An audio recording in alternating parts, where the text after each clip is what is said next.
प्रकाश के परावर्तन द्वारा हम दर्पणों में कैसे इमेज बनाएंगे। पहला प्रकाश का परावर्तन, रिफ्लेक्शन ऑफ लाइट। इसमें भी देखते हैं क्या, दर्पण। दर्पण दर्पण को हम बोलते हैं मिरर।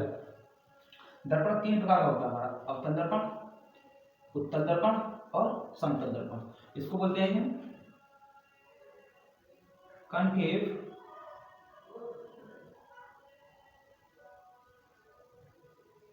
मिरर, इसे बोलते हैं हम कन्वेक्स मिरर, और इसे बोलते हैं गाइस प्लेन मिरर। इनके डेफिनेशन हो या ना, हमें नाम याद रखना थोड़ा सा जरूरी है। अब हम डेफिनेशन कमेंट दूंगा और ज्यादा एक्सप्लेन करूंगा गाइस।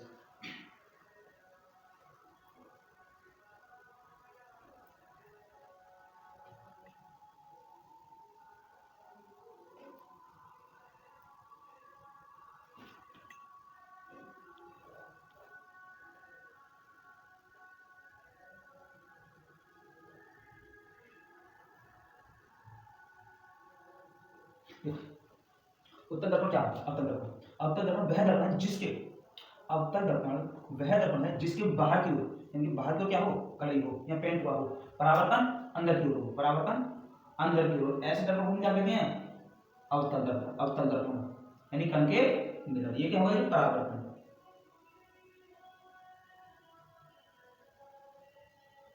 परावर्तन कहाँ हो गया तुम्हारा, अंदर की तरफ। पेंट कहाँ हो गया, बाहर की तरफ। या पेंट को पेंटिंग बोलेंगे तो इसमें इसको क्या बोलेंगे, रिफ्लेक्शन को, इसको क्या बोलते हैं हम, रिफ्रैक्शन। ये क्या बोलते हैं हमारा, परावर्तन बाहर की तरफ, यानी कि वह दर्पण जिस पे पेंट अंदर की ओर हो, पेंट अंदर की ओर हो, परावर्तन बाहर की ओर हो, परावर्तन बाहर की ओर हो, पेंट अंदर की ओर हो, ऐसे दर्पण को हम उत्तल दर्पण कहते हैं। ये क्या होगा हमारा, पेंट। ये क्या हो गया, रिफ्लेक्शन, रिफ्लेक्शन परावर्तक। ये क्या हो गया हमारा, परावर्तन पृष्ठ, रिफ्लेक्शन सरफेस। इसे क्या बोलते हैं, रिफ्लेक्शन सरफेस, रिफ्लेक्शन सरफेस। इसे क्या बोलते हैं, रिफ्लेक्शन सरफेस, इसे भी रिफ्लेक्शन सरफेस। लेकिन हम क्या बोल सकते, कह सकते हैं परावर्तन। परावर्तन कहाँ होगा इसका, ऊपर। परावर्तन कहाँ होगा, ये ऊपर। रिफ्लेक्शन कहाँ होगा, ऊपर। नीचे क्या होगा इसका, वही पेंट। नीचे क्या होगा, पेंट। परावर्तन कहाँ होगा, ऊपर की ओर। यानी कि होगा कैसे तुम्हारे, प्लेन होगा, बिल्कुल प्लेन, समतल होगा, समतल। इसी को क्या बोलते हैं हम, समतल दर्पण। ये क्या होंगे, गोलाकार में होंगे, किसी गोले खोखले, किसी गोले में से कटे हुए होंगे। अब इसमें से लेते हैं हम, इनसे संबंधित कुछ महत्वपूर्ण बातें हैं।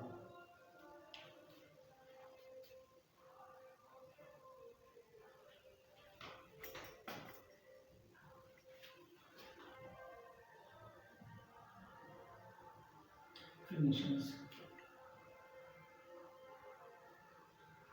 relate with the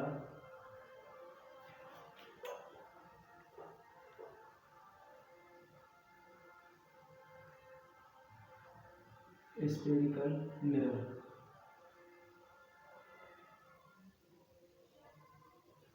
देखना, गोलीय दर्पणों से संबंधित परिभाषा, यानी कि definitions related with spherical mirror. इससे पहले समझेंगे हम गोलीय दर्पण होते क्या है। वही गोलीय दर्पण क्या होते हैं, सारे गोलीय दर्पण।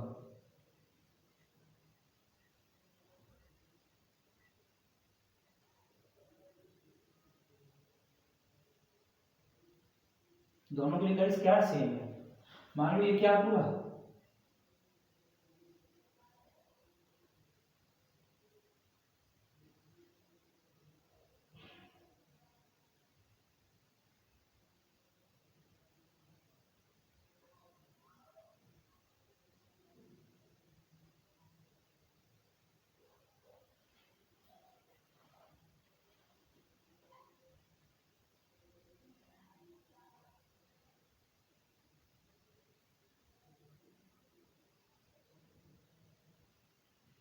देखो ये गाइस हमने इसका इतना सा भाग काट दिया, क्या करते, इसका इतना भाग काट दिया, इसका कहीं मान लो सेंटर होगा, जो सेंटर होगा उसी को क्या कहते हैं हम, वक्र का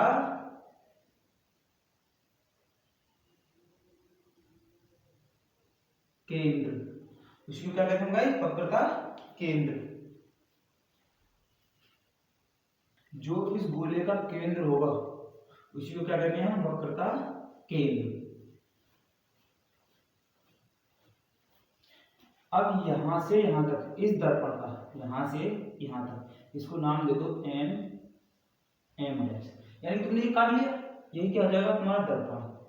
ये क्या, उसके जो मध्य में जो बिंदु होता है उसको क्या कहते हैं, मध्य बिंदु को ही, दर्पण के मध्य बिंदु को क्या कहते हैं, दर्पण का ध्रुव, दर्पण का ध्रुव, पोल ऑफ मिरर, इसको बोलते हैं फोकल लेंथ।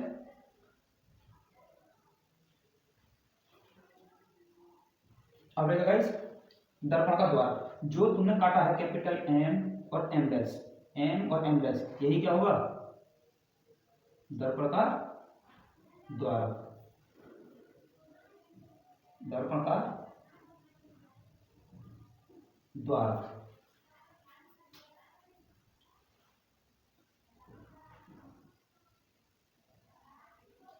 देखो अब यदि हम डेफिनेशंस देख लेते हैं क्या कैसे लिखेंगे, दर्पण का केंद्र, वक्र का केंद्र क्या होता है, किसी दर्पण का सॉरी किसी खोखला गोला जिसका दर्पण कटा हुआ भाग है, जिसका दर्पण एक कटा हुआ भाग है, उसका एक केंद्र होता है, उसको क्या कहते हैं, वक्र का केंद्र, फोकस दूरी, सॉरी वक्र का त्रिज्या, केंद्र और दर्पण के बीच की दूरी को क्या कहते हैं हम, वक्र का त्रिज्या।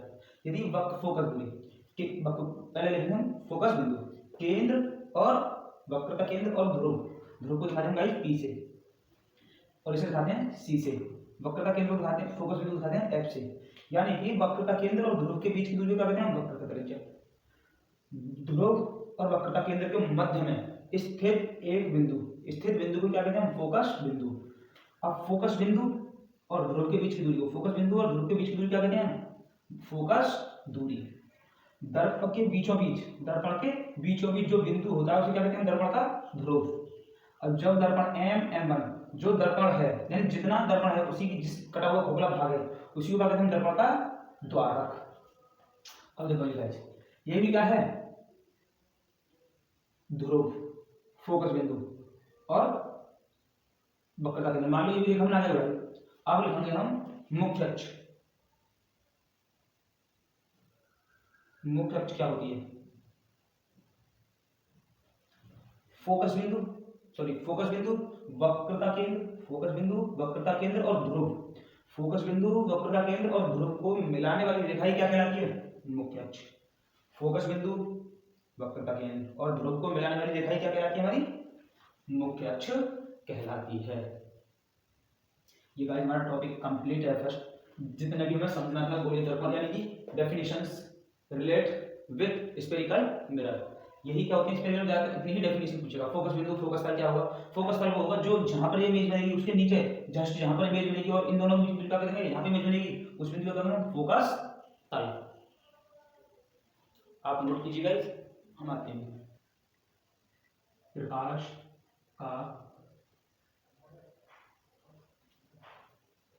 प्रकाश का गोलीय दर्पणों से परावर्तन, reflection from spherical mirror of light, reflection from spherical mirror of light, ये है। अब देखिए गोलीय दर्पण हमारे उनसे प्रकाश कैसे कैसे परावर्तन होता है।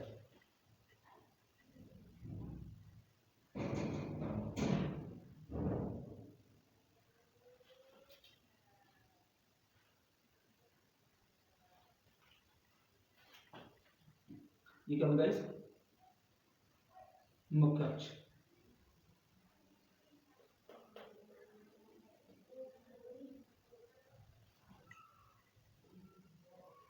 ये क्या होगा सी और ये क्या होगा हमारा एफ।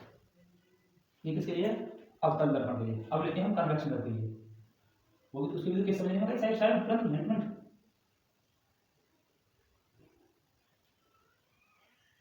ये क्या होगा हमारा ध्रुव।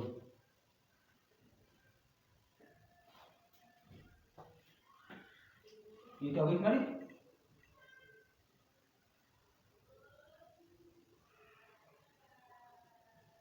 ये होगा मुख्य अक्ष। यहाँ क्या होगा एफ, यहाँ मान लो आपका सी। अब देखो जो किरण मुख्य अक्ष के समांतर आती है, जो किरण पहला केस कहता है वह किरण जो मुख्य अक्ष के समांतर आती है, वह किरण जो मुख्य अक्ष के समांतर आती है, ये वो परावर्तन के पश्चात फोकस बिंदु से होकर जाती है। ठीक, जो किरण मुख्य अक्ष के समांतर आती है, परावर्तन के पश्चात फोकस बिंदु से होकर जाती है। सेम केस यहाँ होगा, जो किरण मुख्य अक्ष के समांतर आती है वो परावर्तन के पश्चात फोकस बिंदु से होकर जाती है। देखो बिल्कुल जाएगी डॉट डॉट लाइन से। तो तुम्हें ये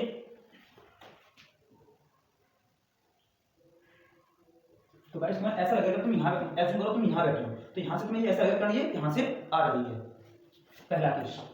दूसरा केस कहता है इसी में जब किरण फोकस बिंदु से होकर आती है, यानी कि फोकस बिंदु से, यानी सॉरी वक्रता केंद्र से, जब कोई किरण वक्रता केंद्र से आती है, ये आ गई वक्रता केंद्र से,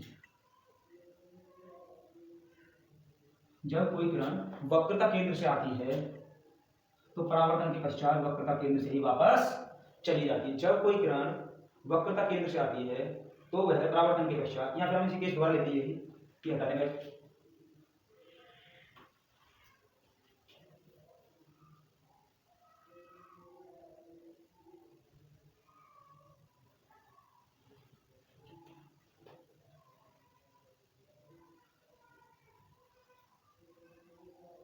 अब देखिए केस नंबर 2, जब किरण वक्रता केंद्र से आती है, जब किरण वक्रता केंद्र से आती है तो परावर्तन के पश्चात वक्रता केंद्र से ही वापस चली जाती है।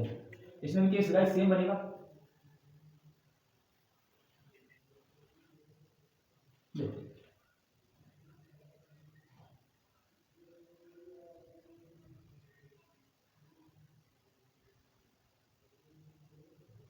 ये यहां से आई वक्रता केंद्र से और टकराने के बाद वक्रता केंद्र से वापस चली जाती है।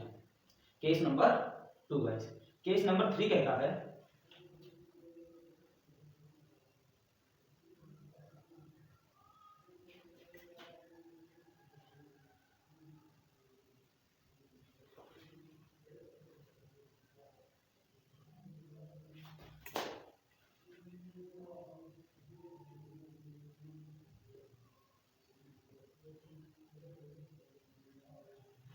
केस नंबर 3 कहता है गाइस, जब भी कोई किरण फोकस बिंदु से आएगी, जब भी कोई किरण फोकस बिंदु से आएगी, परावर्तन के पश्चात मुख्य अक्ष क्या हो जाएगी वो समांतर। जब भी कोई किरण मुख्य अक्ष फोकस बिंदु से होकर आएगी तो परावर्तन के पश्चात मुख्य बिंदु के समांतर हो जाएगी। ये किरण तुम्हारी आई और ये वाली किरण तुम्हारी समांतर। सेम गाइस यहाँ होगा, मान लो कोई किरण ये फोकस बिंदु से आएगी,